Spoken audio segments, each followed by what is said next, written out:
All right, all right. I'm Peter Alessandria, and for the next 90 minutes, I invite you to be bigger than you think you are. If you're new here, welcome. If you've been here before, welcome back. Let's take a look at our agenda for this evening.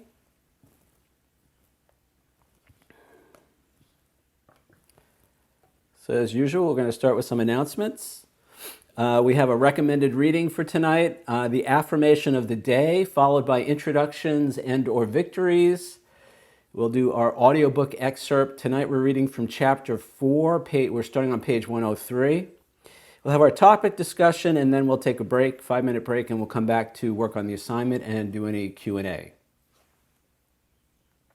First announcement, as usual, we have author-signed paperbacks. You can receive a 20% discount by using the code book20 at checkout at bebiggertoday.com/book. And I will personally sign that book to whoever you want. Make great holiday gifts for all the people on your gift list this year. Also, my book, New York Cityscapes, the definitive New York City photo book. It's a collaboration with myself and 6 other New York City photographers. These are all our original photos of the New York City area. And the interesting thing is that each of us, even though we photograph many of the same landmarks, same buildings and all of that, we each have our own take on each spot, each location. It's really interesting to see how each person brings their own sensibilities to the photo process, the creation process. So these are my original photos. And if you'd like to get a copy, it's $16.95 at bebiggertoday.com/bookstore. Again, they make great holiday gifts for the New York City lover in you. Audiobook available for pre-order at $9.99. That's almost half off the regular price. Unabridged. It looking like it's closer to 10 and a half hours. Still working on it. Hopefully soon. I'll keep you posted.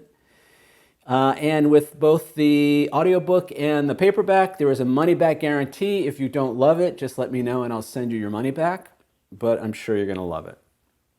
And that's available at bebiggertoday.com/bookstore. And we have merch, t-shirts and hats. They make great stocking stuffers for all those special Be Bigger people on your holiday wish list. Get 20% off by using the offer code MERCH20 at checkout at bebiggertoday.com/merch. While you're there, pick up some refrigerator magnets for you or the people you love. bebiggertoday.com/merch. These are all my original photos on New York City refrigerator magnets. And finally, I'm available for one-on-one coaching. If you're a creative person, a writer, artist, a photographer, whatever you might be, I'm available for one-on-one coaching. Or if you have a business or if you're the company you work for, if you would like me to come in and speak to your sales team, your management team on how they could be bigger than they think they are, just reach out to me through the website at bebiggertoday.com. All right, tonight's recommended reading.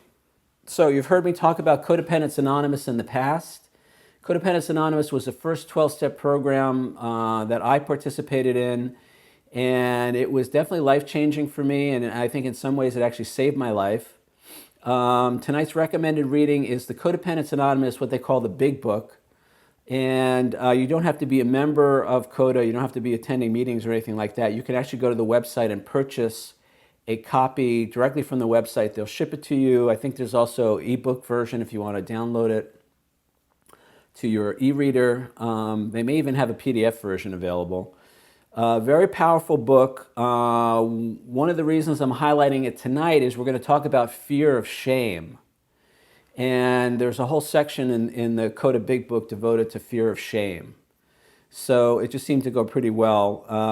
Go to the Coda website. It's coda.org. And they have information there on codependency. They have information on online meetings. If you're interested in participating, they have all kinds of literature.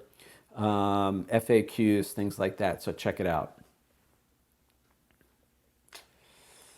All right, our affirmation of the day. Now, I think we might have actually done this one a few weeks ago, but it seems very apropos, so we're going to do it again.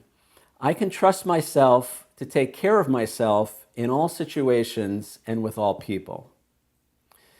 Now, the reason it seems apropos is when I don't trust myself to take care of myself in all situations and with all people, or if I don't think I can take care of myself in all situations and with all people, the emotion that's an idea that I have about myself. It's who I think I am in that situation.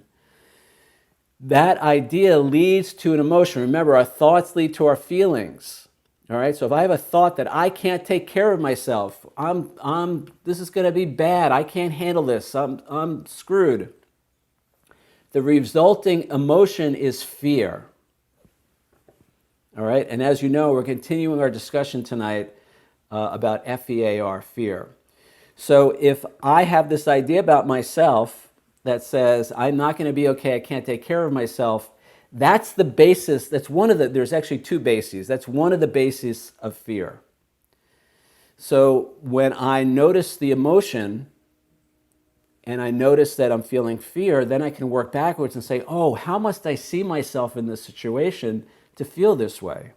And for me, at least, it's usually my thought, the way I see myself, my self-image, my concept of myself says that I can't take care of myself in this situation. Or maybe I don't trust myself, because that's another thing. We're going to talk about this later in the book, but trusting myself to stand up for myself, to do what I need to do to take care of myself, to set healthy boundaries. So either I don't trust myself to take care of myself, or I just think this is too much, I can't handle it.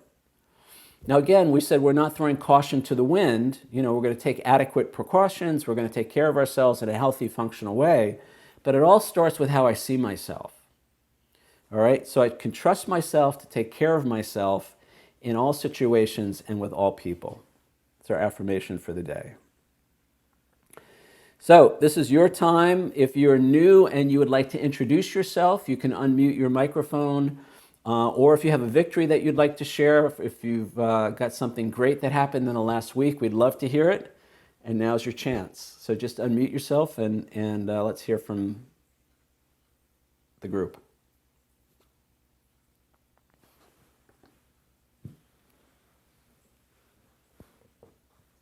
Anybody want to introduce themselves? Or I hear somebody. Hi guys, this is Darcy and I'm new. This is I think I've listened to your recording once and my first live meeting tonight. Awesome. Welcome, Darcy. Thanks. So glad you're here. Anybody else want to say hi or share a victory? Hi, everyone. I'm Cynthia Myers-Morrison, and I have maintained a positive attitude and had lots of things accomplished in this week. And it's a good week. Thank you. Awesome. Thank you, Cynthia. By the way, I heard you're moving. That's gotta create some anxiety. We'll talk about it. A little bit, yeah. All right, good. Anybody else want to say hi? It looks like Dee Dee wants to say hi. Hi, Peter. Hi, everybody. I'm so glad to be here. I've had a whole bunch of victories, and I'll be reminded what they all are as I hear the rest of the program and bring them forward. I think there is one particularly huge one for me, which is I'm going to be, I think through working this book, I'm going to have a tremendously more successful relationship with my mother. And that will be just such a huge gift for me, for my mom, and for everybody else. Thank you. Thank you, Dee Dee. Great. That was my experience.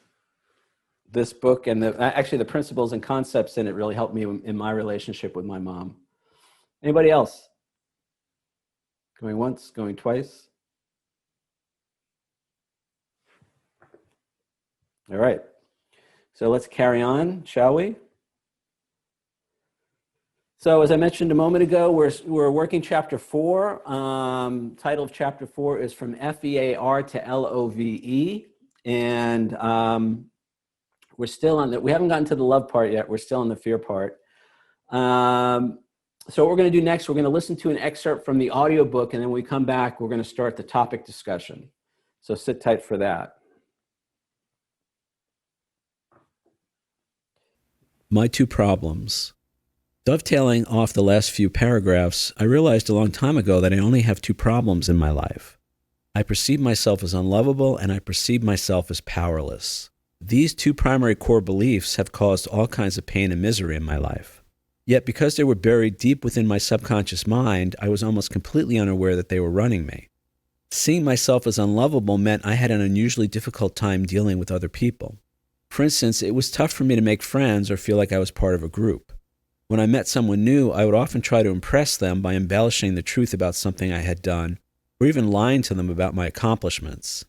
Trying extra hard to get people to like me was my way to compensate for the fact that I was unlovable. As an adult, I either avoided social situations or got so wasted I didn't care. I worked off the assumption that once people got to know me, they wouldn't like me. The few times I did let other people get close, my insecurities would usually lead me to abandon or sabotage a relationship so they couldn't reject me first. My poor self-image also affected my work life.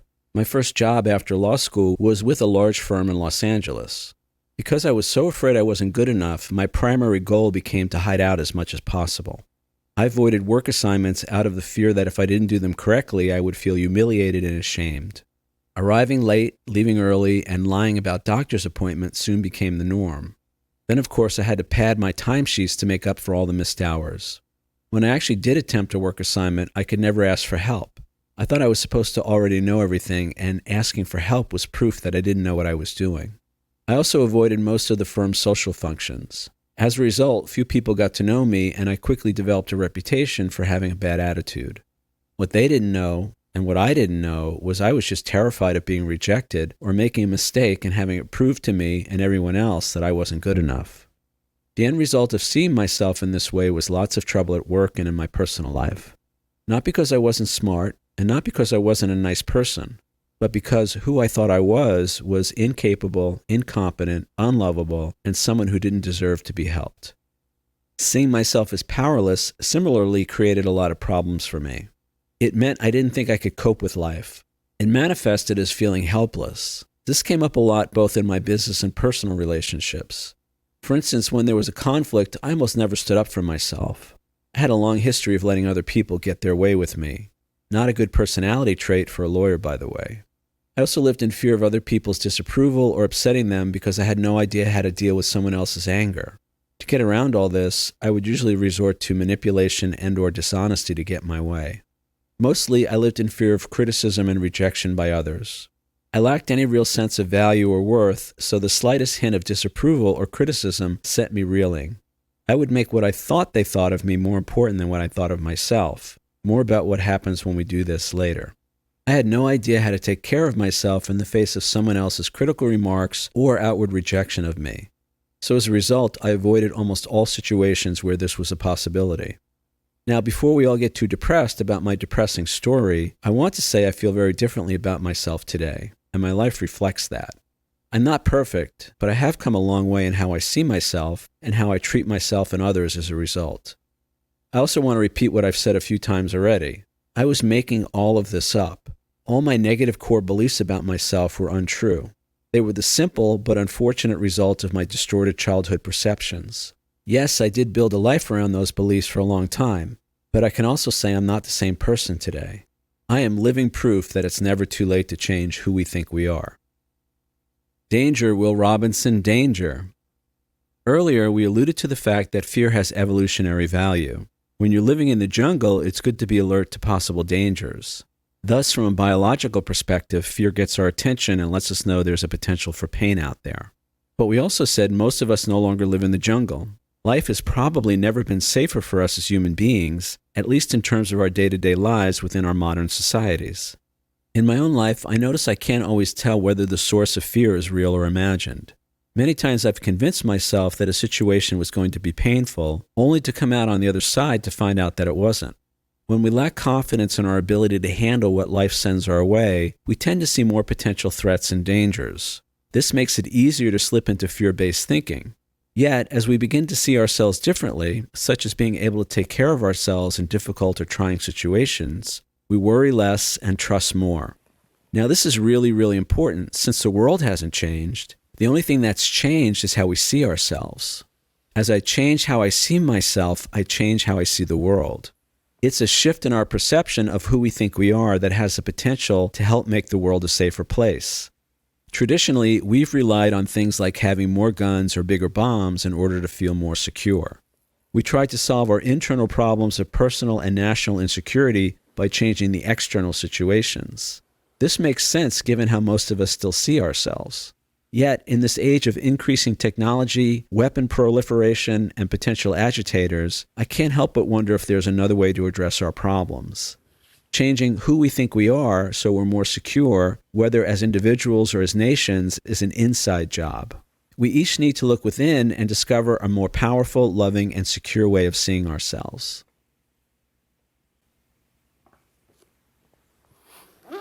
All right, so that was from page 103 in the book, if you want to go back and look at that again.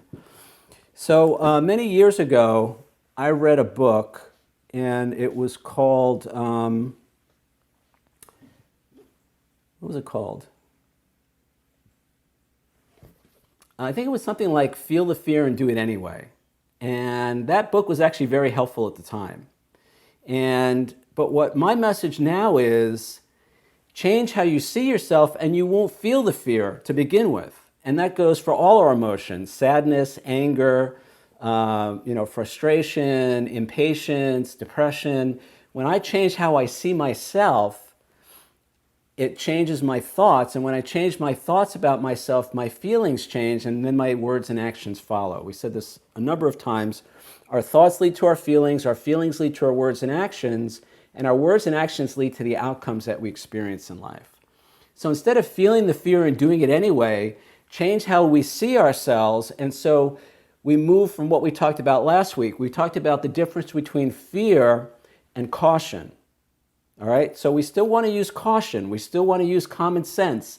This is not about jumping off the side of a building and saying, I can fly, and then splattering on the concrete. All right, we're still going to use common sense. We're going to take precautions. But the difference is, as we said last week, fear is often an irrational or at least exaggerated response to a situation. And when I'm reacting from a place of either being irrational or exaggerating the situation, the danger, whatever, I'm probably not going to make the best decisions. I'm probably not going to make the best choices, and so I'm probably not going to have an optimal outcome. Whereas if I see myself differently, I may see the situation as a challenge, but then I can address whatever I need to do to overcome that challenge, as opposed to approaching it from a place of fear, which says, I'm screwed. There's no way I can handle this. This is going to be horrible. This is going to be painful. This is never going to work out for me, and on and on and on. So by changing how we see ourselves, we change how we feel. And we change how we feel, we change how we handle the situations we're faced with. Because I'm not saying that there are not challenges in life, but I am saying that a lot of us are a lot more capable, we're a lot more powerful, we have a lot more ability than we think we do. Because we have, as I mentioned in the reading, I had this idea that I carried about myself from my childhood. It was a distorted perception of myself. Now, again, as you heard in the audiobook, this created a lot of challenges for me in my life. Fear of rejection, fear of criticism, fear of making a mistake, fear of somebody not liking me, somebody rejecting me personally, rejecting my art, my creativity. All of that led to a very small life, very painful life, just a really unpleasant time. And as I mentioned in the book, in the work situation, my first job out of law school, I was working for a big law firm in Los Angeles, and I was convinced that I just didn't have what it took, and I was going to make a mistake, and it was going to be horrible. I couldn't even ask for help because I felt like if I didn't know what I was supposed to do without having to ask for help, then I didn't deserve to have that job. And so I hid out. I just started hiding out, and I started skipping out of work early and making excuses for, fake doctor appointments, all kinds of things to avoid being in a situation where I might feel ashamed, where I might feel embarrassed, where I might feel rejected, where I might feel that I'm not good enough, where I might feel that I don't have what it takes. So I'm emphasizing this and I'm talking about all this because this is what drives a lot of our behavior, and many of us are not even aware that this is what's driving our behavior. It's like, I'm repeating these patterns at work, I'm repeating these patterns in my personal relationships, and what I don't get is that I'm like a 5-year-old kid who's terrified he's going to be yelled at for doing something wrong. He's going to feel ashamed because he made a mistake. See, all of that stuff gets buried, it gets repressed, it gets pushed down into the subconscious mind. It's called dissociation. So we're no longer aware of the thoughts and beliefs about ourselves that are running our lives.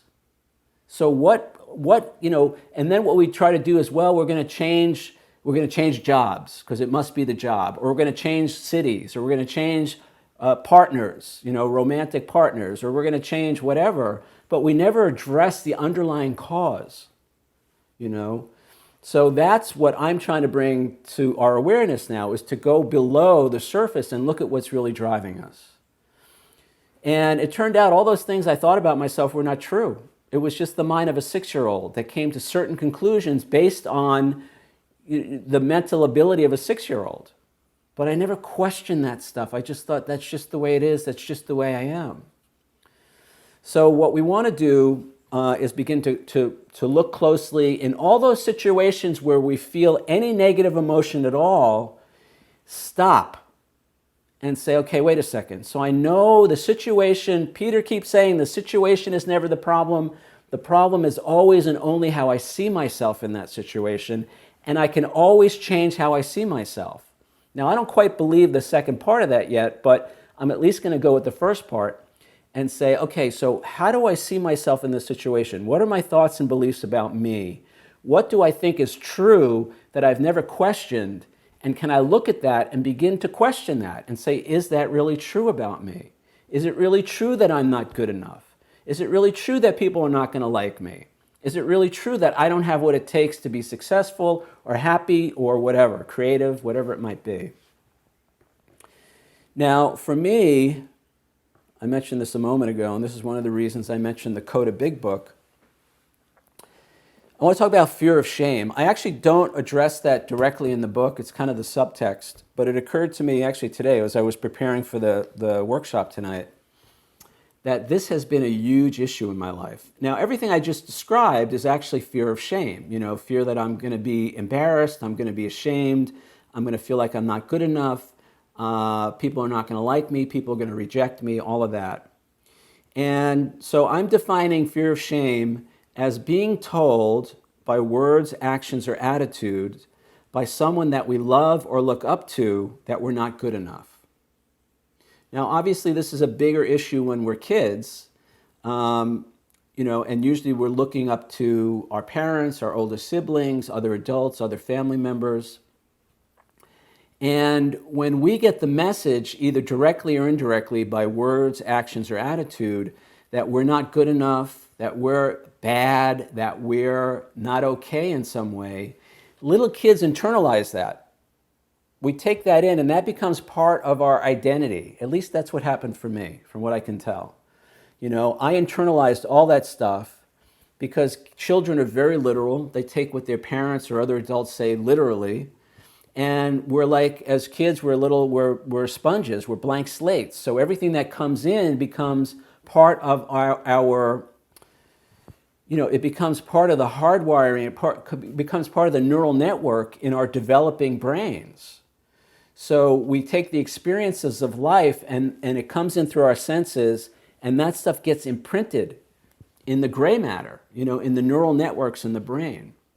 So if I'm constantly getting negative messaging, and I have to say in my case, my parents were great people. They were beautiful people, they were loving people, they were certainly doing the best that they could. But they didn't have the tools, they didn't have the skill, and they hadn't gotten from their own parents the what's the word? The knowledge, they didn't know how to give me because they didn't get it themselves. And I also have to say, my parents were very young when they had me, in their 20s. There was no self-help books back then. There wasn't even a lot of therapy or anything like that. They were basically winging it. And life is overwhelming. I'm actually not a parent, but I have 8 nieces and nephews, and I'm close to my family, and I can see how it can be really overwhelming. I say in the book a dozen times that parenting is hands down the toughest job in the world. So my point is, it's very easy to overreact or to make mistakes as a parent, and then that becomes part of the child's self-image, becomes part of who the child thinks they are. So the messages that I got, again, by very well-intentioned, very, in a sense, unconscious people, was that, there was something about me that was not okay. And it's that it's that lack of worth, not being good enough. That, for me, is the basis of this idea of shame. So this is kind of my interpretation of shame: a painful feeling of humiliation or distress caused by the consciousness of being wrong, being told we're wrong, or feeling like we've done something wrong, or feeling like, if I could sum it up in one word, shame is the idea that we're bad, and not in a Michael Jackson kind of way. So I heard things like, how many times do I have to tell you?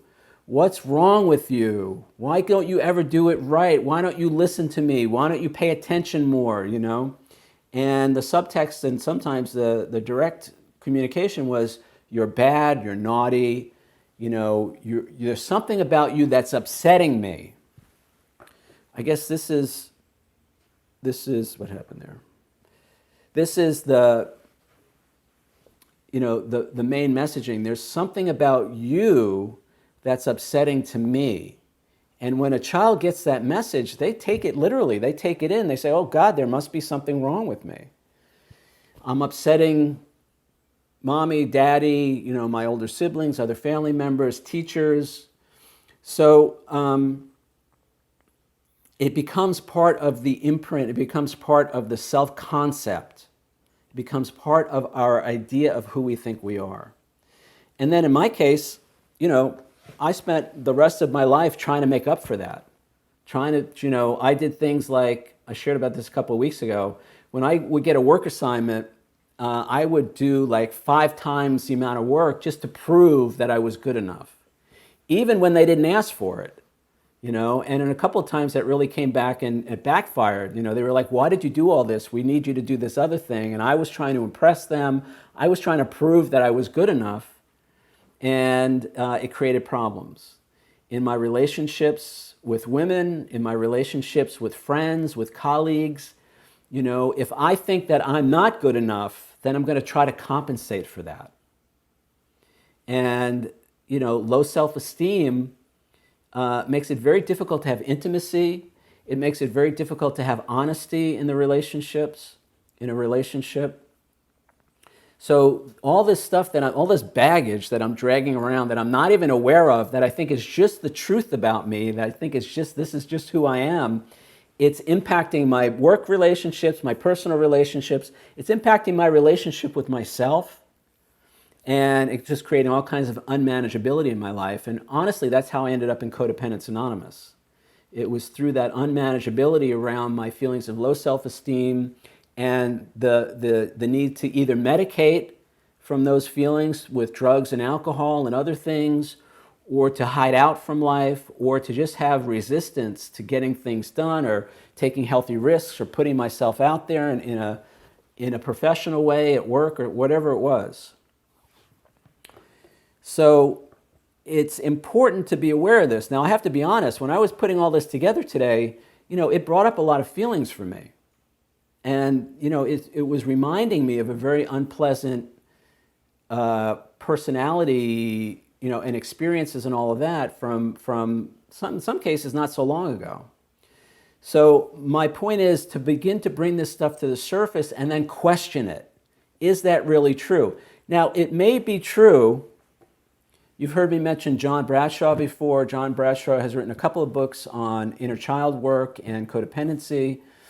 It may be true that I made a mistake, but that doesn't mean I am a mistake.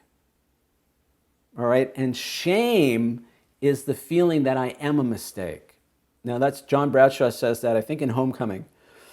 It's that feeling that there's something inherently wrong with me that makes me unlovable, unacceptable, not good enough. And, those feelings naturally, that's a very unpleasant feeling, and it naturally brings up fear. So now I don't want to put myself in a situation, I don't want to put myself in a position where I might feel those feelings. So I'm going to start avoiding life. And again, I might do it with drugs and alcohol. I might actually do it by physically hiding out. That's one of the things I did when I got to that job in Los Angeles at that law firm. I would hide out in the library. I would hide out. I would take, long lunches. As I said, I would fake doctor appointments or whatever just to hide out, just so I didn't have to face the possibility that I was going to do something wrong and feel ashamed and feel not good enough, and just have it be more proof of my unworthiness. Now, here's the point. None of that was true about me. All right? At the end of the day, it was all the mistaken belief of a 6-year-old. I was always good enough. I was always lovable. I always had the potential, like everybody else, to do what it takes, to have, success, or to have positive relationships with other people. I didn't have to suffer from low self-esteem most of my life, because that was the conclusion of a 6-year-old or a 5-year-old or whatever age I was. So it was all, in a sense, it was all like just a big mistake. And when I realized that, it kind of rocked my world. It was like, wow, what if everything that I believe to be true about myself is not really true? What if all the negative things I've been telling myself for the last 40 years is just made up stuff that has no basis, no real basis in reality? And you know what? Maybe, as I said, maybe I do things imperfectly. Maybe I do make mistakes. Maybe I even do things that harm myself and other people. But none of that makes me a bad person. None of that becomes a reason for me to reject myself or withhold my love for myself. Now, that's really what's going on here. When I feel afraid of other people, when I feel afraid of criticism, when I feel afraid of rejection, the problem is not what they're doing to me. The problem is that I'm doing that to myself, and I'm projecting that onto them. So I talked about this extensively in prior workshops. I talk about it in the book. But one of the big things for me was I had a lot of fear, resistance. Fear manifests as resistance to showing my photography in shows and exhibitions online. In fact, for the first 2 or 3 years, I couldn't even show my photos on Facebook because I was so afraid of criticism. I was so afraid that they weren't going to be good enough. I was so afraid people were going to make fun of me. All right? Facebook. And but the problem was not what they were going to do to me. The problem was what I was doing to myself. See, I was already rejecting myself. I was already telling myself that I wasn't good enough. I was already telling myself that I didn't have what it took to be creative or talented or artistic. It was never them I had to worry about. It was always my own opinion of me that was the problem. So when I realized that, it was like, oh, so I get to decide how I feel about myself, and all that stuff that I think about myself that's negative is not really true. And there was a moment of liberation, but then there was also a moment of like, oh crap, well, if that's not who I am, then who the hell am I? If I'm not good enough, if I am good enough, what does that mean? What does that look like? If I am lovable, what is that? I don't know what that means. How does a lovable person act? How does a person who's good enough, relate to other people? What kind of job does that person have? What kind of life does that person live? It was very strange. It was like the rug had been pulled out from my self-concept. So it was kind of exciting, but it was also kind of scary.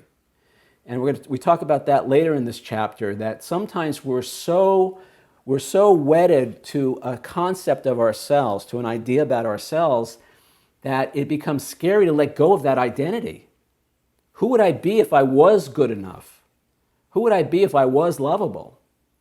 It's like, I don't know.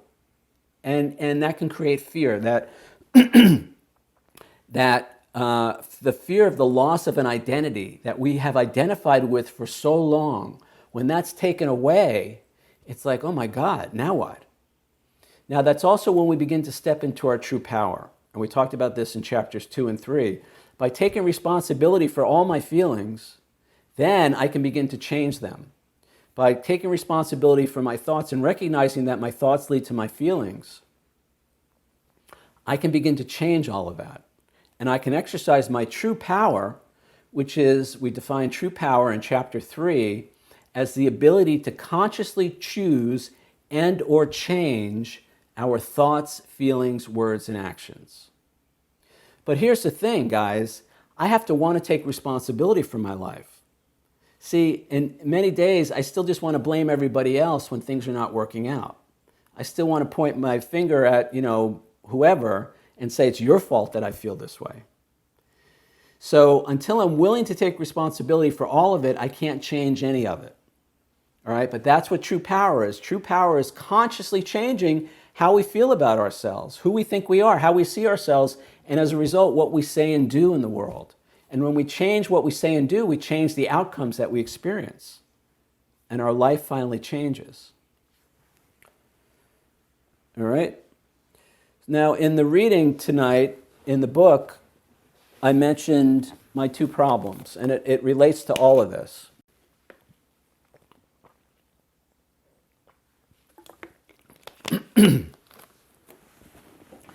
I've touched on both of these, but this was literally, when I thought about it, I could trace back to every challenge, every problem I had in my life, every unpleasant situation, to a large degree, all my addictive compulsive behavior. I could trace back to these two core beliefs that I had about myself.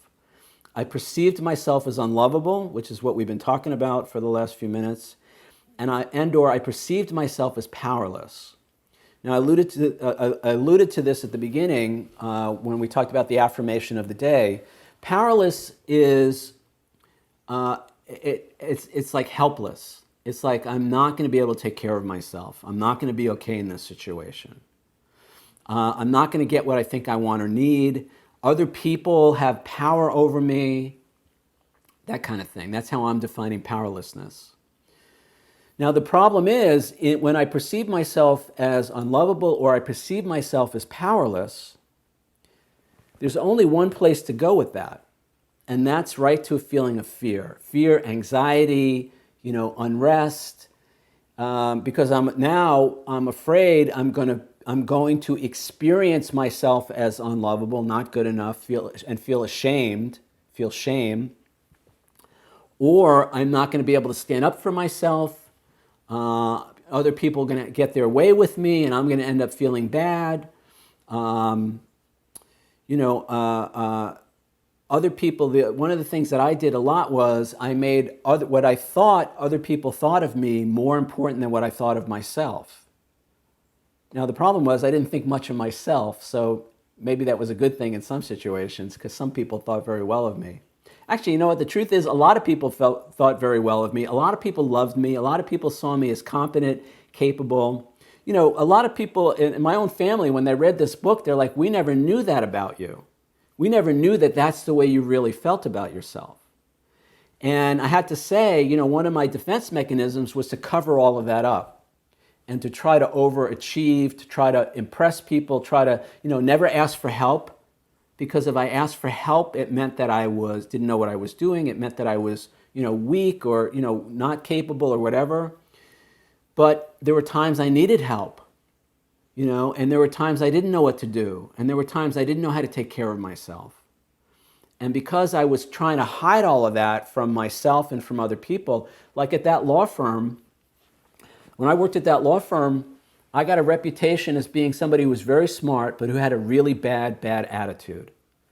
And what they didn't know and what I didn't know was it wasn't a bad attitude. I was just terrified of making a mistake, of screwing something up, of proving, once again in my life, proving that I wasn't good enough, that there was something about me that was not okay. And that manifested to the outside world as a bad attitude. But what was going on in here was I was just terrified I was just, I was like a little kid who was just terrified. Now, again, as I said in the audiobook, and I say in the book, before we get too depressed about my depressing story, I can say I honestly don't feel that way today about myself. It's not a complete 180 degrees, but I'm probably at about 170 degrees from that. Where at least now I can ask for help. I can acknowledge that I am lovable, that I am good enough. I have my challenges, but by seeing myself differently, I'm able to face those challenges, whereas in the past, I ran away from the challenges. And by the way, I blamed everybody else when I ran away. It was everybody else's fault. Now, not only don't I blame them, I don't blame myself, and I do the best that I can to bring whatever I have to bear to a challenge, to a situation, and more I experience myself as capable. Instead of powerless, I experience myself as having power, being able to take care of myself. I shared with you guys last week about an interaction I had with a client, photography client, and the second half of that interaction happened yesterday, and it was fine. I was able to navigate the questions, to navigate the issues, and I had a great meeting with this person. They were very happy with my work. They paid me on the spot. He came, the first thing he came, walked in my door and handed me a check. In the past, it would have been, I would have felt so unworthy, and I didn't deserve to get paid. I wouldn't even invoice people. I had to learn that if I'm not invoicing people, I'm not taking care of myself, and I'm not feeling good enough. This is what I was saying, how does somebody who feels good about themselves, how do they act? Well, they invoice for their work, and they invoice promptly, and they expect to get paid promptly. It's things like that, learning how to take care of myself financially in my relationships with other people, clients, work relationships. So again, as long as I see myself as powerless and or unlovable, all of that stuff becomes very difficult. And as I change who I think I am, as I change how I see myself to somebody who can take care of himself, to somebody who is lovable, who is good enough, who does have what it takes, my whole life changes. And again, this falls under that topic of simple, but not necessarily easy. It's taken me a lot of work, taken me a lot of time to reprogram. We're talking about reprogramming, undoing the hardwiring that got imprinted in the gray matter in my brain when I was 6 years old. That's hardwired in there. So I have to undo that. And it's taken a little bit of effort. I'm not gonna lie to you guys. But honestly, there's nothing else to do. If I kept on the way I was going, I certainly wouldn't be sitting here now. And God knows what I would have done in terms of, acting out in an addiction or in a relationship or whatever, and just being angry at the world and having the mentality of a victim, being resentful. The big book of Alcoholics Anonymous says that resentment is the number one offender. We're going to talk all about resentment, I think in chapter 6. So the point is I change how I see myself. And as I said in the book, when I change how I see myself, the world becomes a safer place.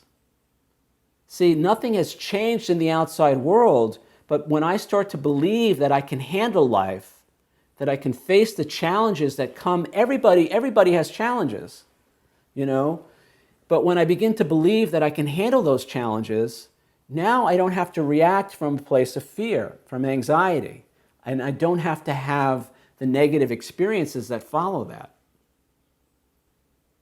All right, so let's look at the assignment for tonight. We're going to take a break in a minute. Let's look at tonight's assignment. Hopefully you guys saw this. Kind of what we've been talking about for the last few minutes. So discuss whether you ever try extra hard to get people to like you and how that relates to our discussion of fear. All right, so again, when I think who I am is not good enough, when I think who I am is unlovable, then I am going to try extra hard to get people to like me. But that begins to create all kinds of problems in the relationship. because now I come across as needy, I come across as controlling, I come across as trying to manipulate situations. And that puts pressure on the other person, you know, and it's like I'm wanting somebody to tell me that I'm okay, and it's nobody else's job to tell me that I'm okay. It's my job to tell me that I'm okay. But I didn't know that. So I was wanting everybody else to tell me I was okay, and that puts pressure on them because they don't want to, you know, that's them having to caretake me, caretake my emotional well-being, caretake my emotional state. That's not their job. Not their job. All right, so if you're new here, all right, that's the assignment. If you're new, what I'm going to do now is I'm going to play a song. Now, this song is Love My Life by Robbie Williams. I actually have the lyrics on screen, and the lyrics are great affirmations, as you'll see in a minute. So you're invited, with your microphones muted, you're invited to sing along. And we're going to take a 5-minute break. We'll come back in 5 minutes, and then we'll start our discussion, our questions and answers, and we'll talk about the assignment.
All right, woohoo, we're back.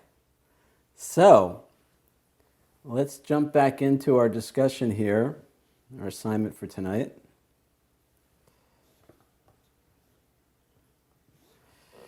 Discuss whether you ever try extra hard to get people to like you and how that relates to our discussion of fear, or, you know, anything related to the topics we were discussing, or I was discussing earlier. The point we want to do is we want to begin to identify those concepts that we have about ourselves, the idea that we have about ourselves that gives rise to feelings of fear, anxiety, unworthiness, not good enough, and how we try to compensate for that. You know, it's again, it's bad enough to feel bad about myself, but then when I try to compensate for that, it just creates more problems. And it puts pressure, as I said, it puts pressure on other people. You know, all kinds of problems. So, who wants to jump in and kick us off here? Hi, Peter. It's Barbara. Hello, Barbara.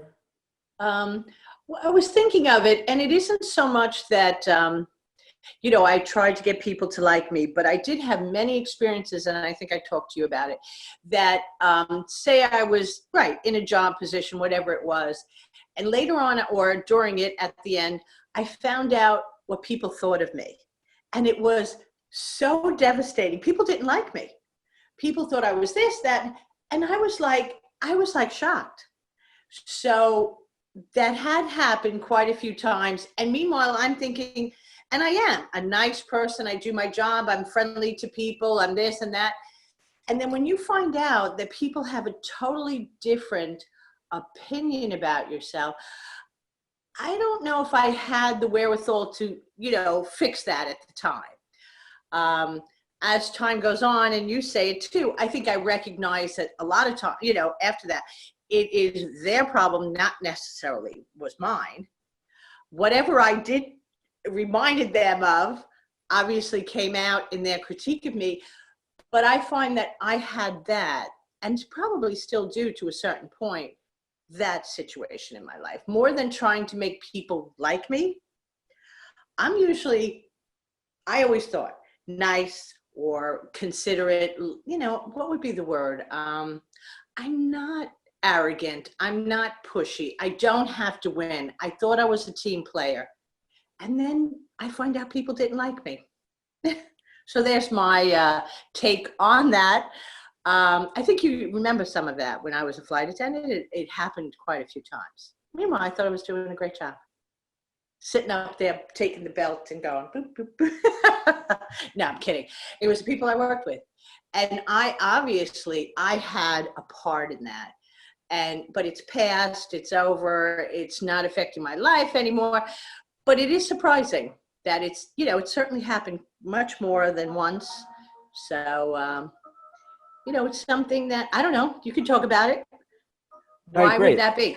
Yeah. Well, let's talk about it. So the first thing I'm going to say, thank you, Barb, for sharing. Thank you for your honesty. Thank you for your willingness to share that.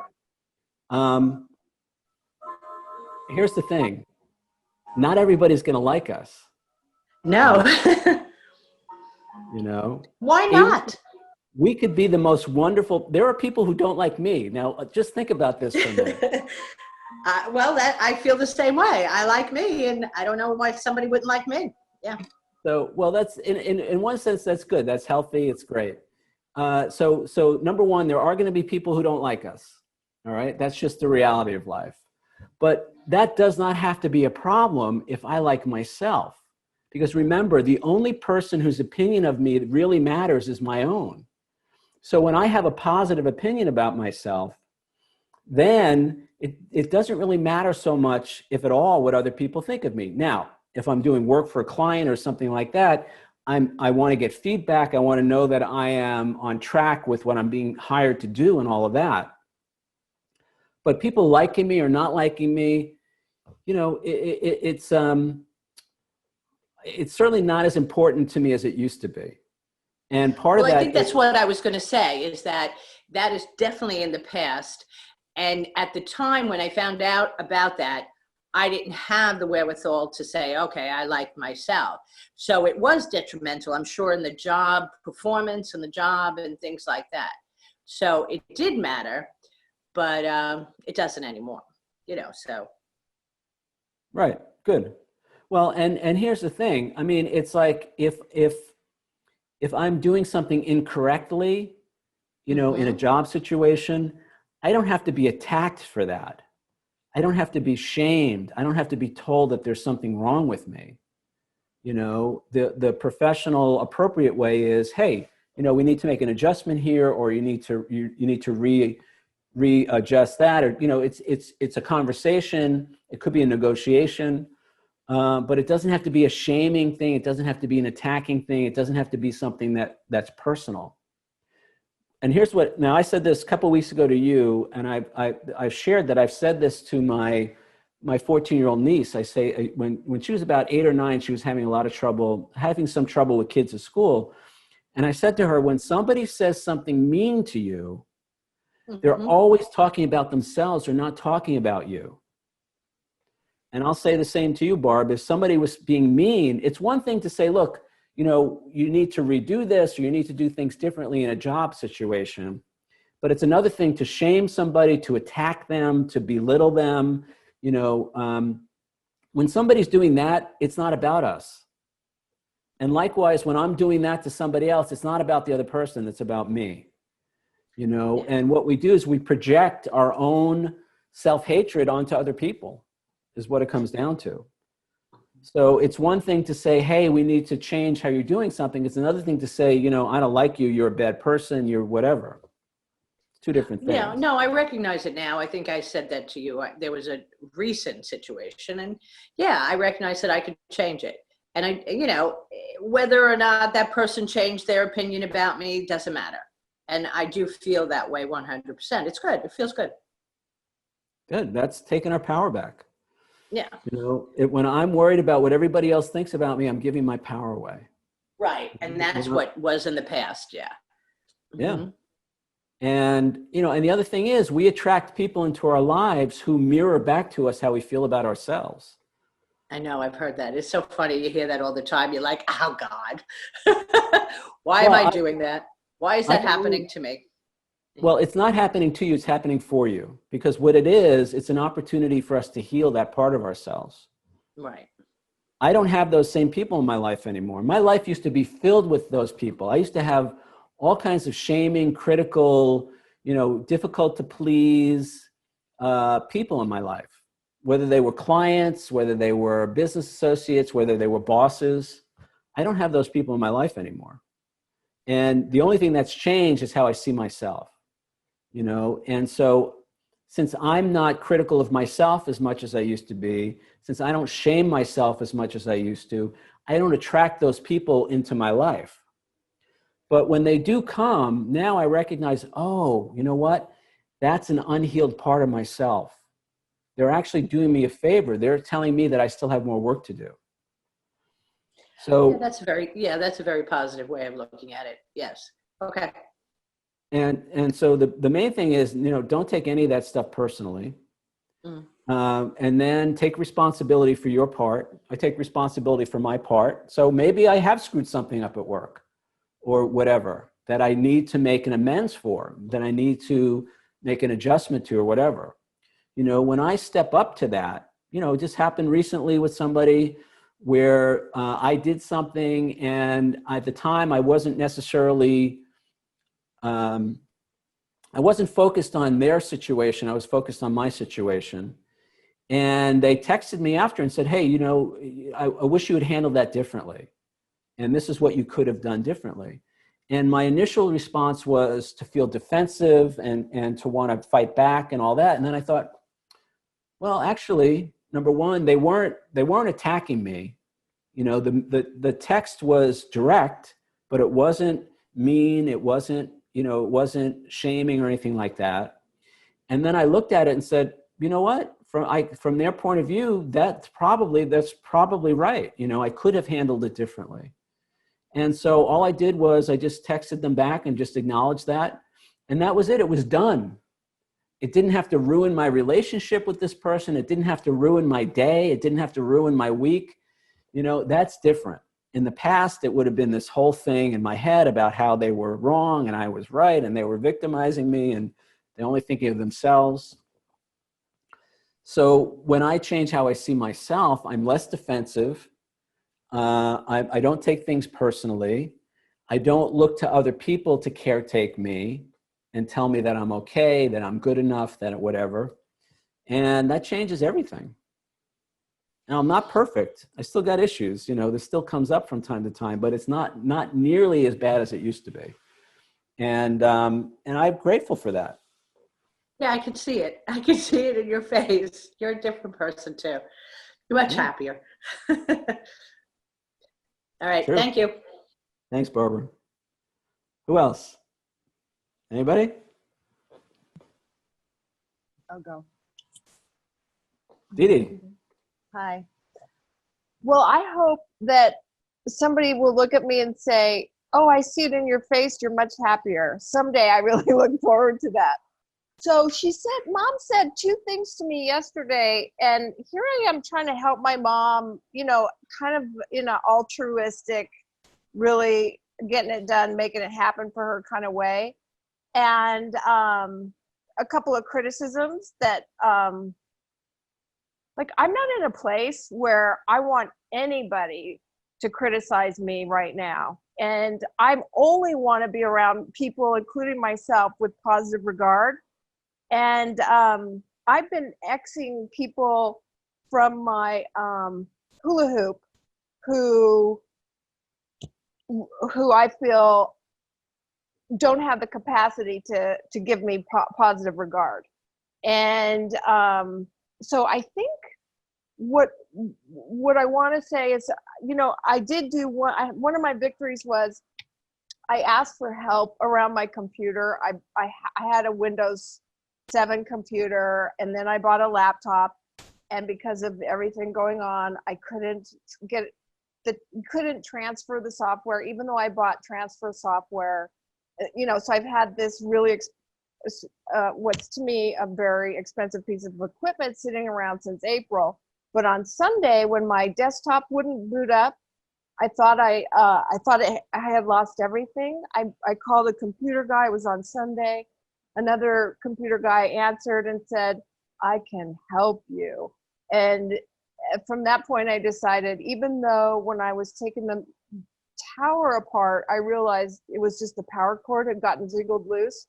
I used that opportunity because it was a divine intervention for me to actually get some help, even though I don't want to pay the expert. I think I can do everything myself. I did. So my victory is my computers aren't here. They're going to be transferred. I'm going to pay the guy or his team or whatever. And I'm just going to be grateful when I get back on the road to, paying attention to what I can do and where I can make a difference, which is being here, doing the really important work, so that no matter, I describe myself as not everybody's cup of tea. I really get that. And I want to be super high functioning in the services that I do provide on a regular basis. And that means if somebody has a critique for me, it can't send me over the edge.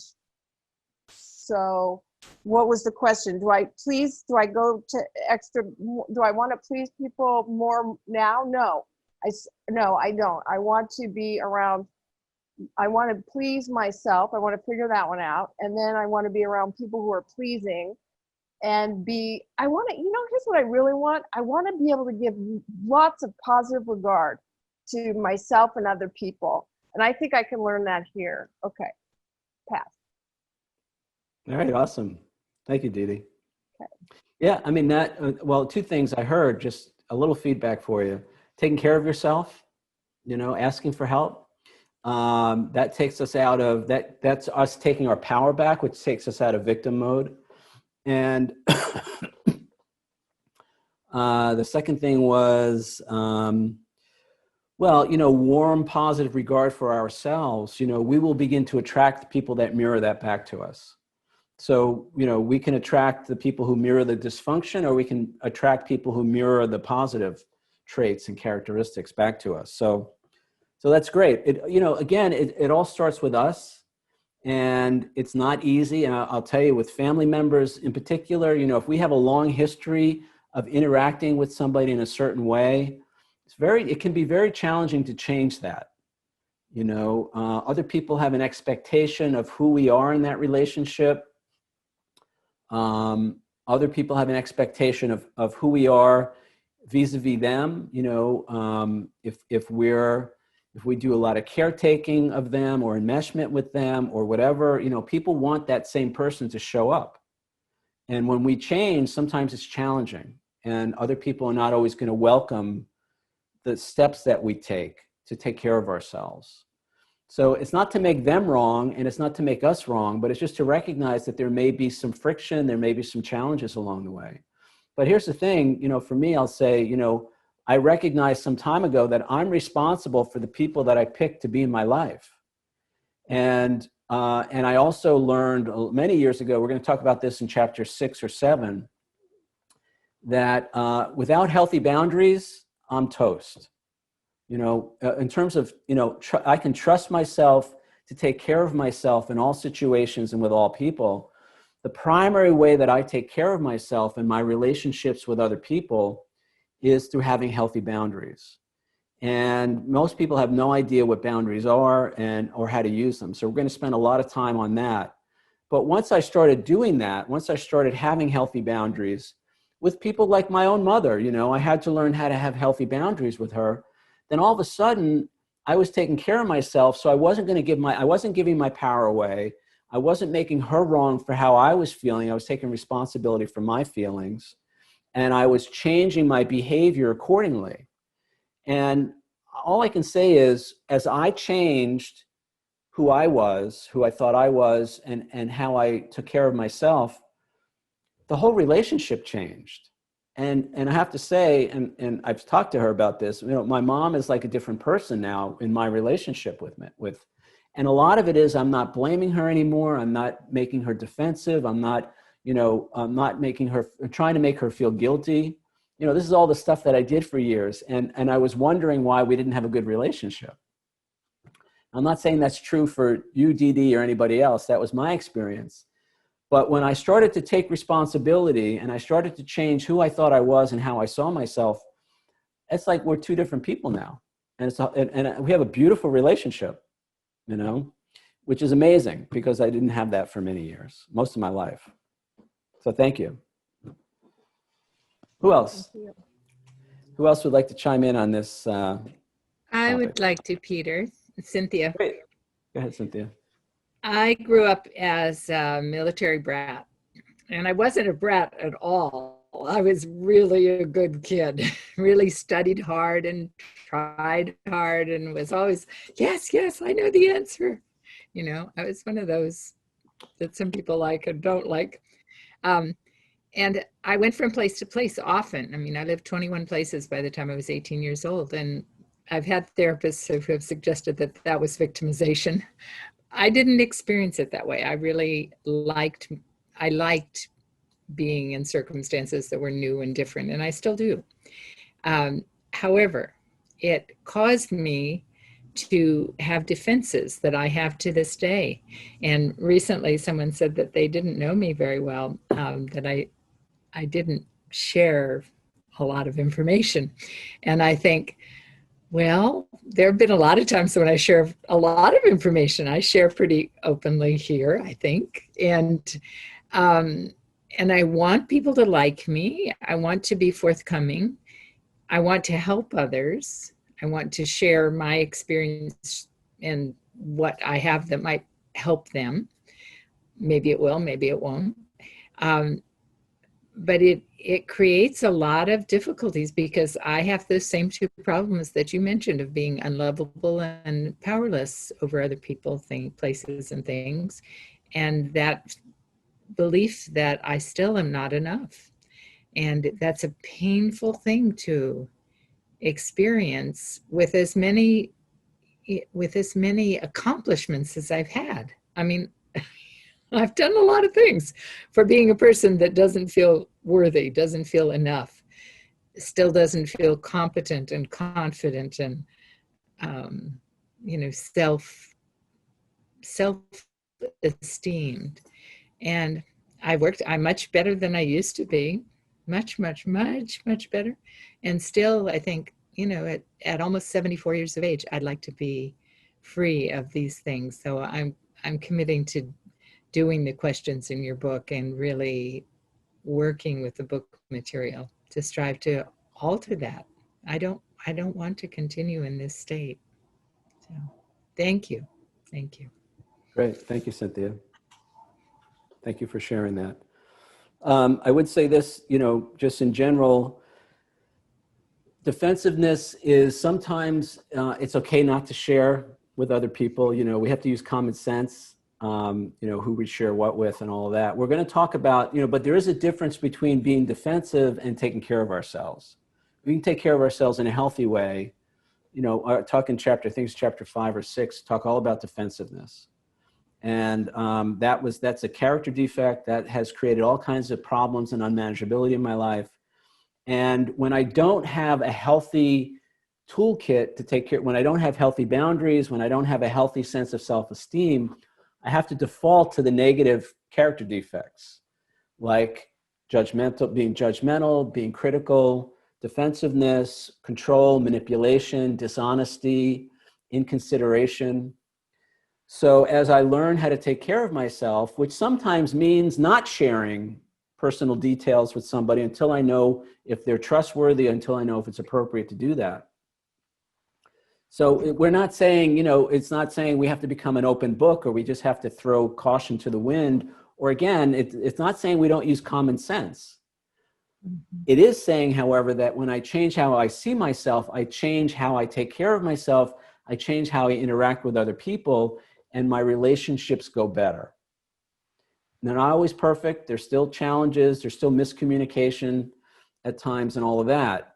But when I'm not starting, see, normally in the past, I was starting from down here somewhere, and I had to claw my way back just to get to zero in terms of how I relate to other people because of my low self-esteem, defensiveness, and all of that.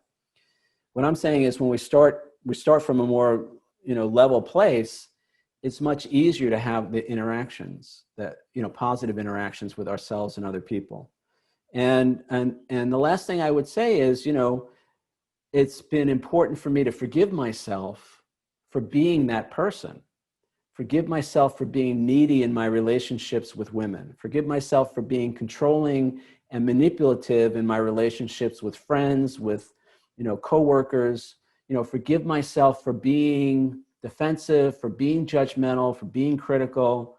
When I say, in the context of the 12 steps, if you know step 6 says we were entirely ready to have God remove all our defects, all these defects of character.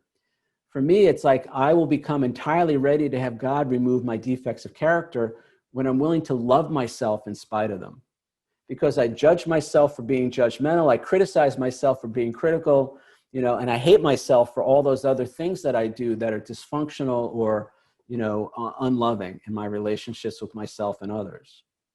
So for all of us, if that resonates with you, there's an opportunity to forgive ourselves because like everybody else, just like my parents, and I'm sure, many people's parents, they're just doing the best that they could, and I'm just doing the best that I can. And I trust that other people, like this client that I talked about last week, I'm trusting that he's just doing the best that he can in that situation.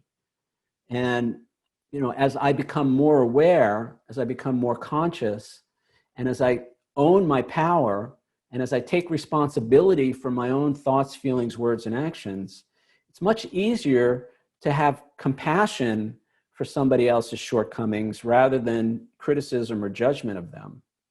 It's much easier to see myself and other people when I have compassion, when I have understanding, when I trust that we're all doing the best that we can.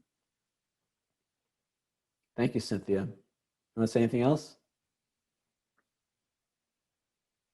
Just Good? thank you. Thank you. Who else? Got a few more minutes. Darcy? Hi, I'm Darcy, and sorry it's so dark. I just realized that's probably weird, but I'm sitting in the car. There I am. I just wanted to thank you. It's my first time on the meeting, and first of all, I love the music. That to me is like super special, extraordinary. I think music has just been so healing for me along the way. So I love that you've incorporated that.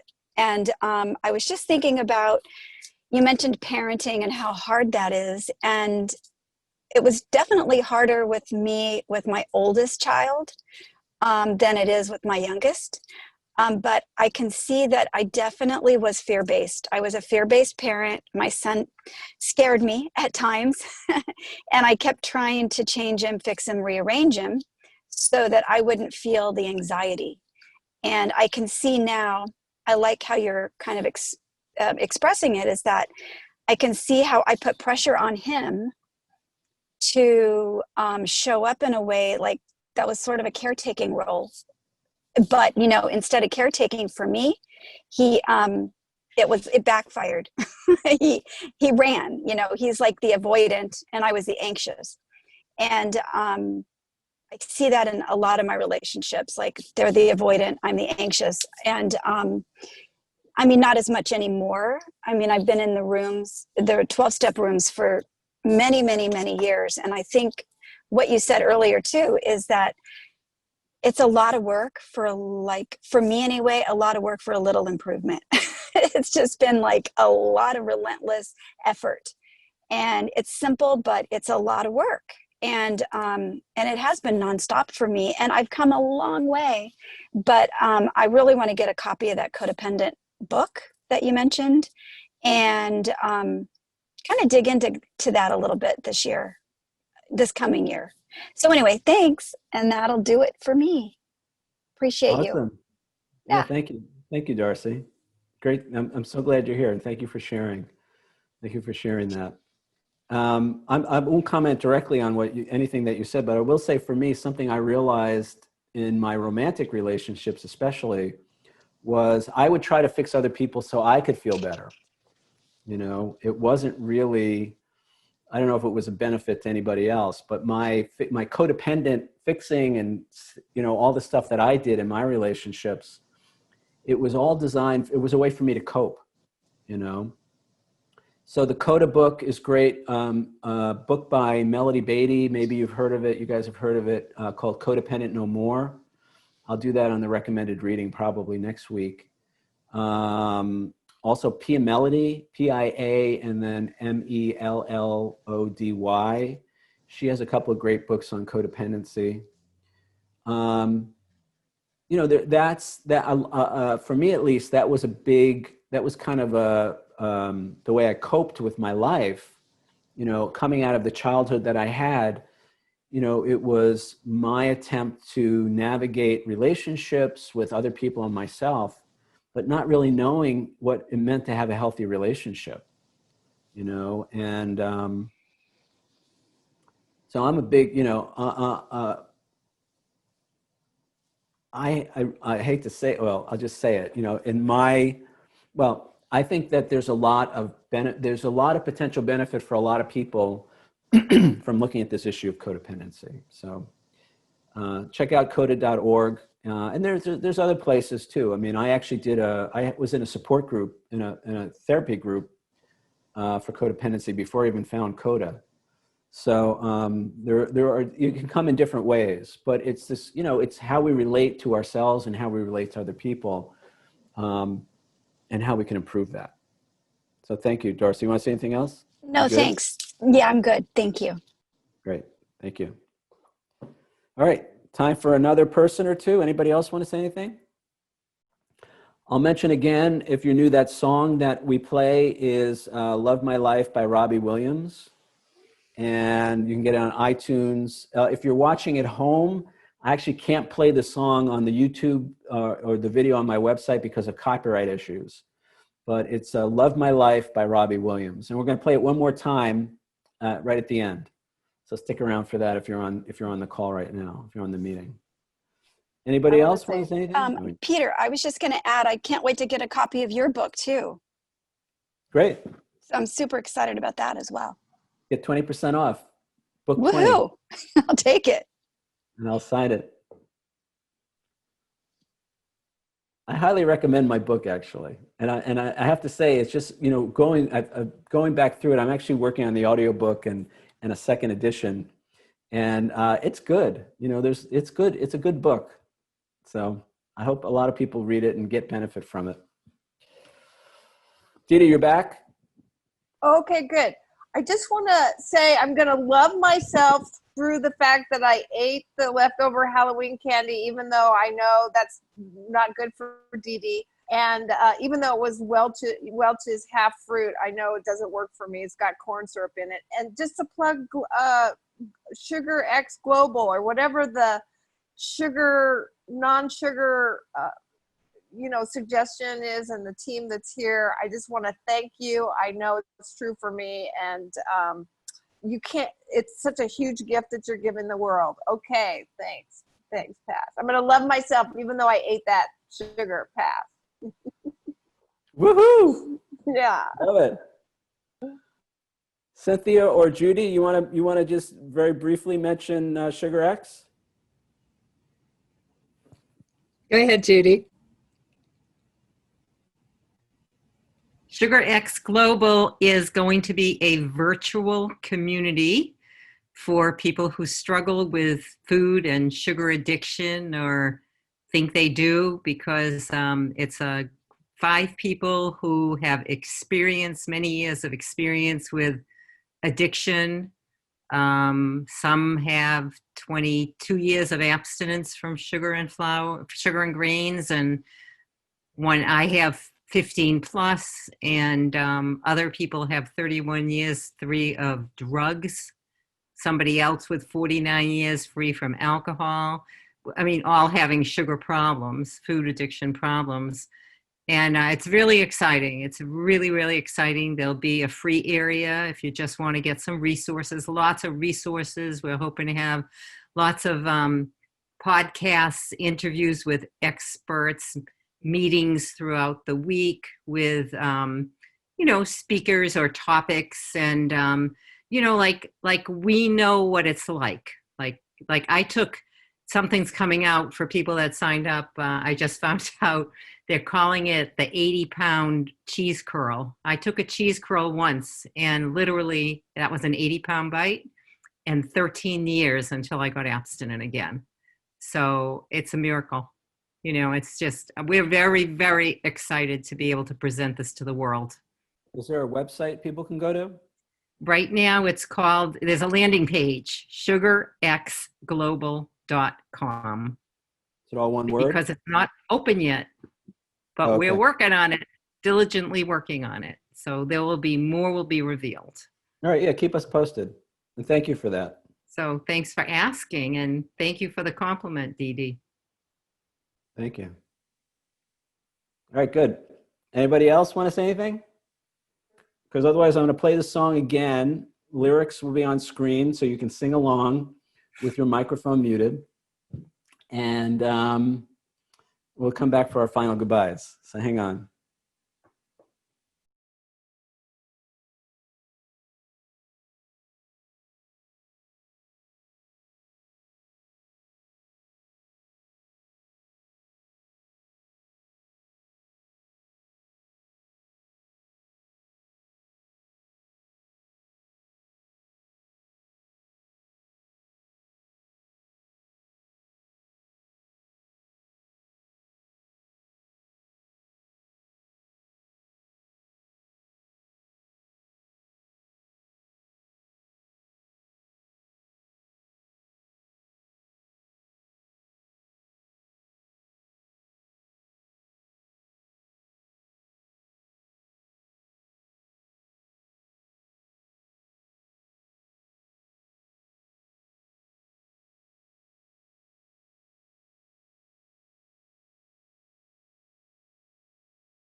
All right, so again, guys, that's Robbie Williams, Love My Life. You get on iTunes, Amazon Music. There's also a couple of YouTube videos. And also tell your friends, if you're on the workshop right now, tell your friends, everybody's welcome. I think that's it. Anybody want to say anything before we go? Final words? It just gets better and better. Keep coming back. Thanks, Peter. Thanks, everybody. Thank you, Dee Dee. Yeah. Thank you, Peter. Thanks, everyone. Thank you, guys. Thanks for being here. Bye, guys. Thank you. Yeah. Yep. Good night, everybody. Good Have night, a great Barb. week, everybody. Thanks, Peter. All right, guys. Everybody have a great week. And remember, too. be bigger than you think you are today and every day.